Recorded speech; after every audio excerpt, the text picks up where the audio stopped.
E aí galera, sejam bem-vindos a mais uma aula de Sociologia. Hoje vamos tratar de dois conceitos muito utilizados pela gente, né? Idealismo e realismo. E aí, meu chapa, o que é que vocês consideram? Uma pessoa idealista ou uma pessoa realista? Uma pessoa que vive com a cabeça nas nuvens ou uma pessoa que vive com os pés no chão? Ou uma pessoa como eu, que prefere os dois, a cabeça nas nuvens e os pés no chão, né? Será que esses termos querem dizer isso mesmo? Para que esses termos servem para o âmbito da política? Então, vamos seguir adiante.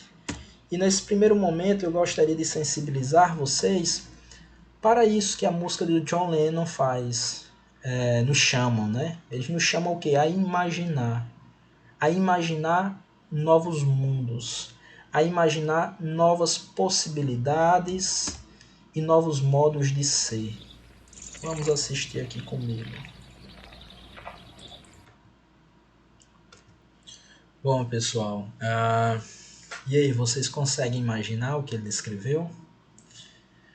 Um mundo pacífico, um mundo sem ganância, um mundo que não existe desigualdades, que não existe pessoas morrendo de fome, pessoas passando necessidade. Vocês conseguem imaginar? Será que é possível? O que é que nos impede? Vamos pensar, né? Para você, o que seria uma sociedade ideal? Se você pudesse listar num papel agora, como é que seria a sua sociedade ideal? Como é que seria uma sociedade perfeita? O que te incomoda nessa sociedade que não estaria lá? Né? Aqui, quando a gente fala sobre uma sociedade ideal, nos vem um termo, que é utopia. Né? O que é uma utopia? Utopia é um lugar que não existe. Né? É um lugar que não é. É o desejo real de algo que, pelo menos no momento, é irreal. É a superação do momento atual, né? Em função do vislumbre ideológico de uma sociedade ideal. Né? Ou seja, tentar superar a nossa sociedade em favor de uma outra. Ao contrário de utopia, né? Utopia seria então uma sociedade onde tiveram vários escritores, né, que pensaram a sociedade justamente justa, harmônica, em que as pessoas, elas, no lugar de ficarem competindo umas com as outras, buscassem ajudar cada vez mais umas com as outras. Então, para que uma pessoa, no lugar de buscar competir, mas ajudar, é necessário ter uma transformação radical na nossa sociedade, que ela sempre valoriza a competição. E a competição quer dizer que o quê? Se eu tenho o primeiro pódio, é sinal que nenhuma outra tem. Né? Para me ganhar, eu tenho que excluir todas as outras. Bom, e a nossa sociedade diz que isso é a melhor coisa do mundo. Dentro da utopia, ao contrário da utopia, nós temos a distopia, que é o que? Um lugar ruim. Já é a imaginação de um Estado que vive em opressão, em privação, né, que geralmente é encontrado o que? As distopias em alguns livros bem famosos, como 1984, obras como Jogos Vorazes, né, acho que vocês já devem ter assistido, Admirável Mundo Novo, onde os autores vão pensar a sociedade atual e ver determinados elementos que são preocupantes. E aí eles vão imaginar o desenvolvimento desses elementos e a transformação da sociedade numa sociedade ruim. Filmes como Blade Runner também, HQ como V de Vingança, séries como o Watchmen, né? O filmes, o HQ também, o Watchmen. Né? Então, se por um lado eu tenho a utopia da sociedade ideal, de um lado eu tenho a distopia da sociedade horrível. Né? Todas ambas são o quê? Imaginações a partir do campo do real. São imaginações idealizadas do campo irreal. E dentro desses dois termos eu tenho uma noção de idealismo e realismo, né? Quando a gente fala em utopia ou distopia, a gente está no campo de um idealismo, que é a ideia que o quê? Que a nossa consciência ela é capaz de transformar o mundo em que estamos convivendo. Ou seja, o nosso mundo é resultado da nossa consciência. Então, se transformássemos a nossa consciência, viveríamos um outro mundo, né?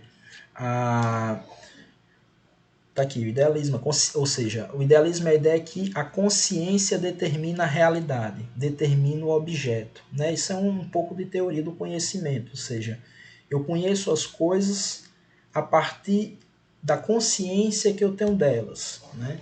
E a outra visão, e aí é o que? Significa a dedicação engajadamente, com um compromisso com um ideal, sem necessariamente com a prática, né, com a visão concreta. Né? A maioria dos filósofos, é por isso que o Marx ele vai dizer, a grande parte dos filósofos só passaram o maior tempo em tentando compreender a sociedade e imaginar sociedades melhores, mas eles não tiveram um elemento da prática, né, da praxis, ou seja, como fazer da sociedade atual essa sociedade idealizada. Né? Por outro lado, a gente tem uma perspectiva mais idealista. Né? No idealismo, não é a consciência que determina a realidade, mas a realidade é que molda a minha consciência. Ou seja, se nós vivemos numa sociedade tal qual, não é porque a gente poderia pensar de uma outra forma, mas nós pensamos dessa forma porque é o real. Né? Assim, é o que dá para ser, é a única possibilidade, né? E corresponde à ideia de que, de um ponto de vista prático, deve-se reconhecer a existência dos fatos e agir em conformidade com estes. E aí, será que qual é a melhor forma? Será que existe uma melhor forma? Qual é o que está mais certeira? Que tipo de visão? Será que tem uma dicotomia? Será que só dá para ser realista ou só dá para ser idealista? Será que não dá para ser um pouco dos dois? O que é que vocês acham? São dois conceitos que são muito interessantes no campo da política, né? Eu tenho aqueles que se diz, não, eu sou realista. E a pessoa que se diz realista se diz assim, não, do jeito que está a sociedade é que é o real. A gente tem que aceitar ela tal qual como é. Já outra perspectiva vai dizer que o quê? Beleza, a sociedade é dessa forma. Mas nós poderíamos pensar outra forma de sociedade e pô-la em prática. Uma sociedade, então, melhor. São duas posturas, né? Bom, dentro do idealismo, nós temos a utopia do Thomas Moros. Né? O Thomas Moros ele uma obra literária, né? Essas utopias são obras literárias e filosóficas. E Thomas Moros, ali no início da modernidade, olha lá, 1500, né, o século XVI, ele vai escrever. É interessante que no início da modernidade nós temos várias utopias. E no final da modernidade nós temos várias distopias escritas. Né? E aí ele vai pensar justamente, ele no seu livro é um encontro dele com um viajante, um navegante, né? E aí ele vai contar como é que vive uma ilha desconhecida chamada Utopia. Utopia é o nome de uma ilha. E ele vai contar a vida dos utopianos. Né? Então é uma vida que é uma sociedade justa, né? Igualitária. Pensando, no século que o Thomas Moros escreveu, era séculos dos reis, né? Os reis que mandavam em tudo e os servos só tinham que obedecer. Então ele já imaginou a utopia, uma sociedade onde ninguém mandava em ninguém, no sentido de que ninguém tinha o domínio de outra pessoa, né? Então era igual, todo mundo tinha o mesmo poder, tinha que conversar, dialogar, todo mundo tentava escutar o outro. Não existia dinheiro, então se não existia dinheiro também não existia uma desigualdade social, não existia pessoas que acumulavam muito e pessoas que estavam miseráveis. Ele fala que a prata e o ouro ela não valia mais do que o ferro, né? Assim, nesse sentido. e que a tendência dos homens também ser tolerantes uns com os outros, escutar, né, tolerar as limitações. Né? Nós temos uma sociedade que não tolera as limitações, né, seja limitações do campo físico, cognitivo, como também não tolera. Está um pouquinho, está faltando mudar aqui botar um circunflexo no lugar do tio, né? Não tolera também as escolhas que são feitas, né? Muitas vezes as pessoas não suportam escolhas que não prejudicam ninguém e que as pessoas são intolerantes quanto a isso. Como também a tolerância, que ele fala, a tolerância das religiosidades. Ele está num período das guerras cristãs, né? Lembrando que ele é um inglês, e aí a Inglaterra vivia aquele conflito muito grande entre católicos e protestantes, então era um lugar onde tinha tolerância religiosa, né? E ele percebe que os excessos, né? Ele tem um quê filosófico, ele vai falar todo tipo de excesso, seja no âmbito da ganância, seja no âmbito dos afetos, todo excesso ele leva a sociedade à ruína. E se a gente for pensar agora, a nossa sociedade ela é a ânsia dos excessos, né? Ninguém quer só isso, quer o máximo disso, né? Que é o excesso em si, é na alimentação, que é as coisas mais doces e gordurosas possíveis, é nos cinemas, que é a maior ação possível. Então isso a gente leva para a nossa vida como um todo, né? Recomendo vocês a dar uma lida, uma folheada na obra, tá? Deixa eu aqui mudar. Aqui é um pequeno trecho, né, para a gente ilustrar um pouco a obra, onde ele vai falar aqui, ó. A felicidade, dizem, não está em toda espécie de voluptuosidade, né, de excessos, né, da volúpia, de desejos excedentes, né, de vícios. Está unicamente nos prazeres bons e honestos. É para esses prazeres que tudo, até a própria virtude, arrasta irresistivelmente a nossa natureza. São eles que constituem a felicidade. Os utopianos definem a virtude. Viver segundo a natureza. Viver segundo a natureza. Isso aqui é uma coisa central na filosofia renascentista, que é o quê? Viver de acordo com a natureza, com aquilo que é mais simples, né, com o natural e não com tantas artificialidades que a sociedade começa a criar. Deus, criando o homem, não lhe deu outro destino, né? A natureza foi criada por Deus, Deus nos criou dentro da natureza, cabe então a gente seguir o destino da natureza, né? O homem que segue o impulso da natureza é aquele que obedece à voz da razão, em seus ódios e seus apetites. Ora, a razão inspira, em primeiro lugar, a todos os mortais o amor e a adoração da majestade divina, a qual nós devemos o ser e o bem-estar. Em segundo lugar, ela nos ensina e nos instiga a viver alegremente e sem lamentações, e a proporcionar aos nossos semelhantes, que são nossos irmãos, os mesmos benefícios. De fato, o mais enfadonho e o mais fanático zelador da virtude, o inimigo mais odiento do prazer, ao vos propor imitar seus trabalhos, suas vigílias e mortificações, ordenáveis também mitigar com todas as vossas forças a miséria e as aflições dos outros. Esse moralista severo, aqui é uma crítica aos religiosos da época, né?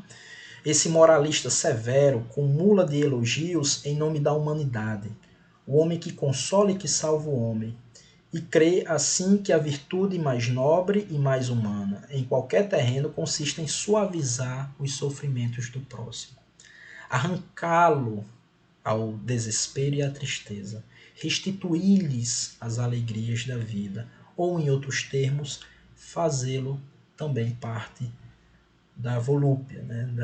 da vontade. Então, percebe que isso é uma postura que essas pessoas tomaram de diferença em relação com o outro, né? De cuidado, de amparo, como se cada um fosse da mesma família, né? Isso é uma visão utópica, né? Por outro lado, eu não trago uma visão distópica, né? Porque o livro de vocês faz essa confusão. Ele confunde utopia, né, bota idealismo como se fosse unicamente utopia, mas idealismo é um termo mais abrangente, abarca mais coisas do que isso, né? Por outro lado, a gente tem um realismo, né? O contrário de utopia é distopia, né? Mas o contrário de idealismo é realismo. Então, o realismo, o Maquiavelli vai ver o quê? Não, nós temos que aceitar a sociedade tal como ela é.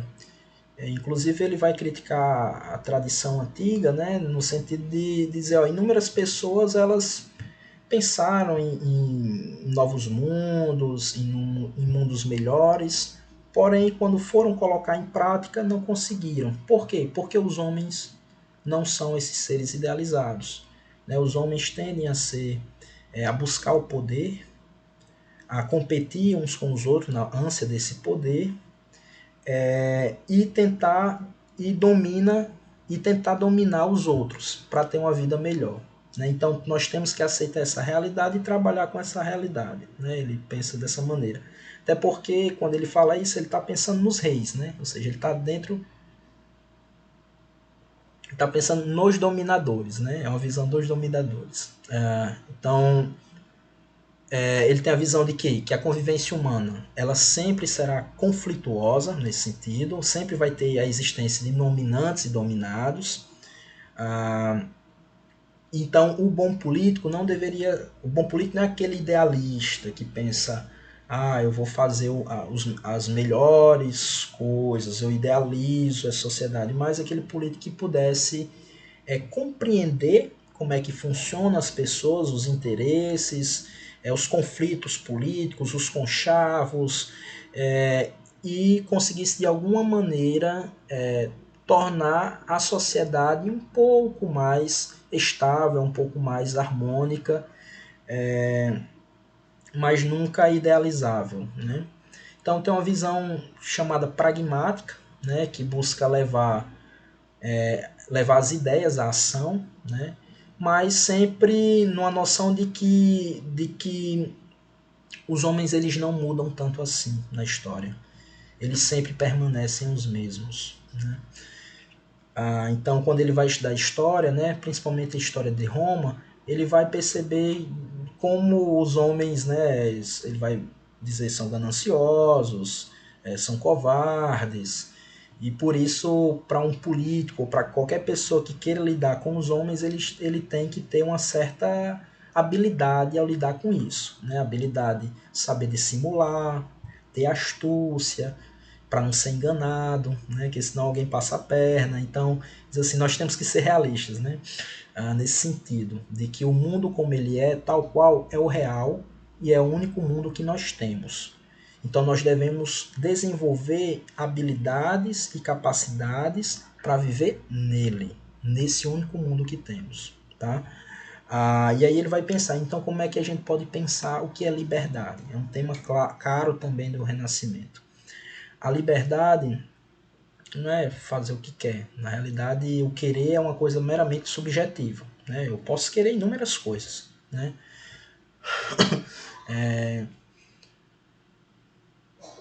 Mas para mim poder produzir de maneira prática aquilo que eu quero, eu tenho que poder. E poder está dentro de uma relação entre as minhas capacidades, para tanto, e o mundo no qual eu vivo. E aí ele vai pensar, ó, a liberdade humana ela é como 50%. 50% o homem consegue resolver. Mas para que eu possa conseguir aquilo que eu quero, eu tenho mais outros 50% que eu não controlo, que é o acaso, que é o destino. Então 50% é o que? É a minha preparação, é a minha habilidade, o desenvolvimento de habilidades para aquilo que eu quero. Se eu quero ser um médico, eu tenho que começar desde cedo a estudar, me preparar para tanto, para depois fazer uma prova. A prova é o quê? Aquilo que eu não controlo, é o acaso, é a fortuna. E a fortuna, a prova ela pode ser boa para você, se cair aquilo que você lembra, e aí você teve uma boa fortuna, teve uma sorte, e aí se deu bem, porém pode ser uma prova muito difícil. Ou seja, e aí você só passa se tiver o quê? Com habilidades necessárias. E assim é o resto da vida. A vida é um conjunto de de oportunidades, e aí depende, claro, de pessoa para pessoa, onde ela está encaixada socialmente, mas a vida é uma inúmera quantidade de oportunidades, porém muitas vezes a gente não tem a capacidade de agarrá-las, não está preparado. Cabe a gente então nos preparar para quando a roda da fortuna girar, a gente conseguir aproveitar o momento, né? Bom, essa é uma visão mais realista, a gente já viu já Maquiavel. Olha o que Maquiavel vai falar.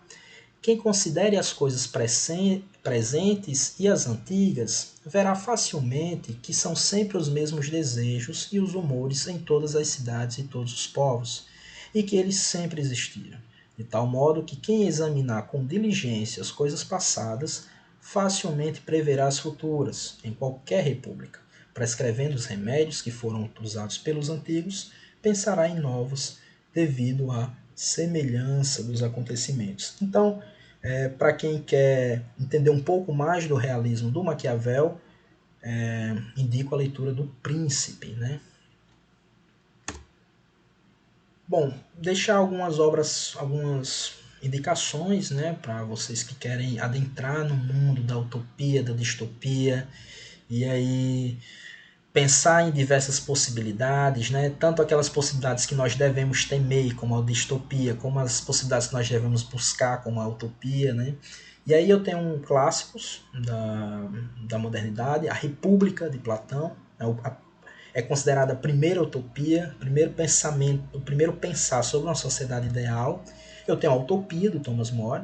Aí na modernidade eu tenho ainda, no início, né, A Cidade do Sol, de Tomás Campanella, a Nova Atlântida, que é de um dos pais, né, da filosofia moderna, que é Francis Bacon, que é uma utopia científica, né, ele pensando já a ciência, como é que, né, como seria um mundo perfeito com a ciência e tal.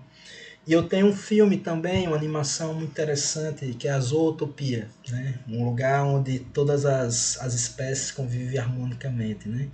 E das distopias eu tenho 1984, tem filme e livro, tem Admirável Mundo Novo, okay? Tem filme e tem livro. Desses dois não assisti filmes, mas li os livros. Um HQ muito massa do Alan Moore, que é V de Vingança. Outra HQ do mesmo autor, que é o Watchmen. Tem o filme Jogos Vorazes e tem um filme também que eu lembro da infância, eu gosto muito de Robocop, né? Eu gosto muito de Robocop 1, primeirão, né? Esses novos aí eu nem cheguei a assistir. Assista os primeiros, o 1 e 2. 1, 2 e 3. Acho que você vai adorar. Busque no Torrent. Ok? Então, deixa eu ver se tem mais. Tem não. Então até a próxima. Te encontro mais tarde.